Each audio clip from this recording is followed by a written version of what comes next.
Hey guys, so today I'm here to do another book tag for you. This one is called My Reading Story, and there actually isn't any information given with how to tell this, so I hope you don't find my story too boring. Unfortunately, I do not know who the creator for this tag is, but if you happen to know, please let me know so that I can give them credit in the description box. I was tagged by Maud over at Reading Miss Froggy, so thank you, Maud, for tagging me. I've always enjoyed reading. It hasn't been something that I eat, breathe, and sleep, but lately it seems like that. Growing up, my mom and dad always encouraged me in what I read, and they always told me if there was something I wasn't allowed to read, and they always explained why. My dad and mom used to read to me as a child, which I think is why I love listening to audiobooks nowadays. It's just very relaxing for me because when my parents read to me, I was very relaxed. My dad, when he would read to me, read a story out of this huge book. We never actually read all of the stories in the book, but it was just something unique that he and I did that my siblings did something different with him. My dad would also read humorous, heartwarming stories. My mom, on the other hand, would always know when I would have a tough day or I just needed some one-on-one time, and she'd come up at bedtime and read to me laying in my bed.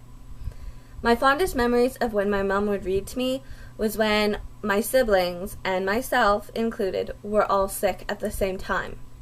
My mom would have us get in our pajamas and get in bed early. She'd go into her closet, grab out her folding rocking chair, bring it to the hall, and she'd sit between my brother's bedroom and the room that I share with my sister, and she would read to us. Usually by the time she finished reading, all 5 of us would be asleep, but if a few of us were still awake, she would know that within minutes we would fall asleep because of how relaxed we were. My parents used to make sure that my siblings and I were encouraged, and they also had a hand in whatever we were reading.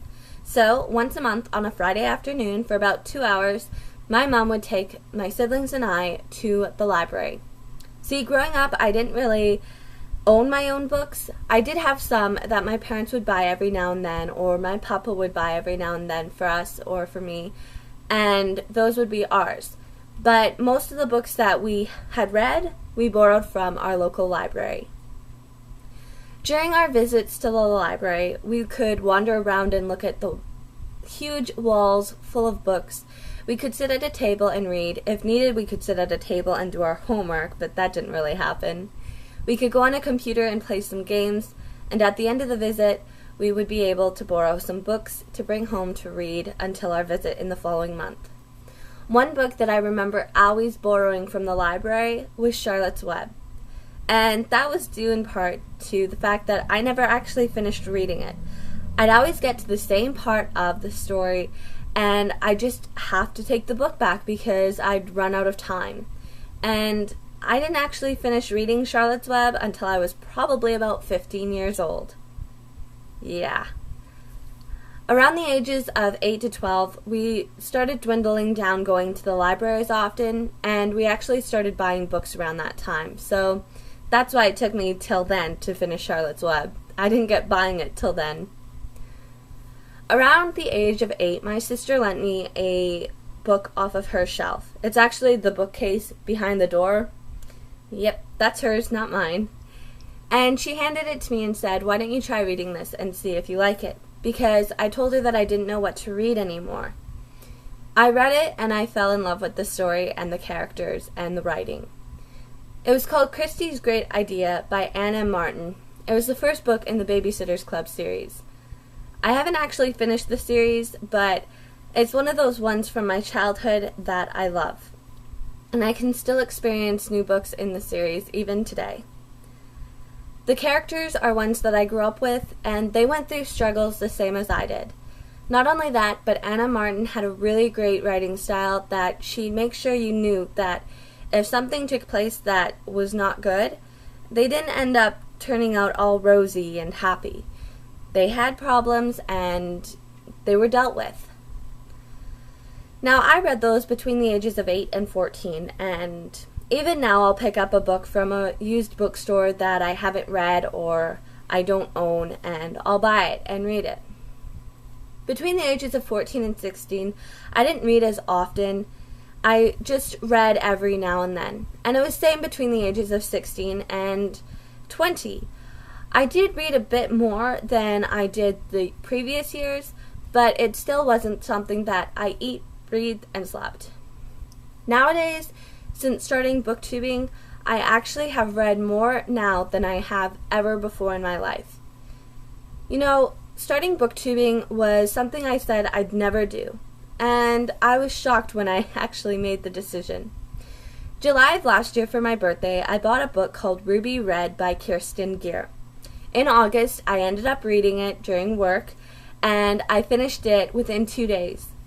After going on and on and on about it for so long, I thought, why don't I just get a camera, record a review, and upload it to my YouTube channel? And I did that, all in 7 days. It's not the best review, so I wouldn't really recommend going and watching it. I have gotten better since then, but it's something that I said, oh, I'll just do this and I won't upload again. It's not like anyone's going to want to watch it. And then I started reading more. One thing that's really unique about reading is the fact that you don't have to read what everybody else is reading.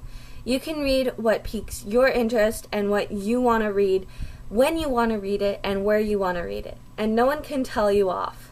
That's one thing I like about reading. I don't read a ton of hyped books. I don't usually read what everybody else is reading.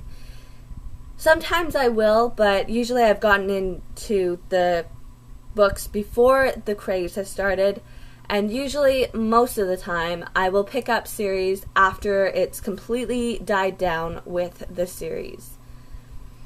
I love reading, and I love that my books tell a story. And I don't just mean that literally. I mean that because of the fact that every single book on my shelf has a little piece of me in them, because I've read them, I've enjoyed them, I can recommend them to people. So literally, you could say that if these books had to be piled up around me, that they would make a mirror image of myself. So, I hope you guys enjoyed my reading story. I've tried filming this numerous times, and hopefully this one works for you guys. Anyway, I'm going to tag 3 people to do this tag. The first one is K.C.Hilton. The second one is going to be NodinBookinIt or ConnorBookinIt. It comes up as both. And the last one will be Books 101. I'll see you guys in my next video. Until then, go and pick up a random book and read. Of course, the phone has to ring.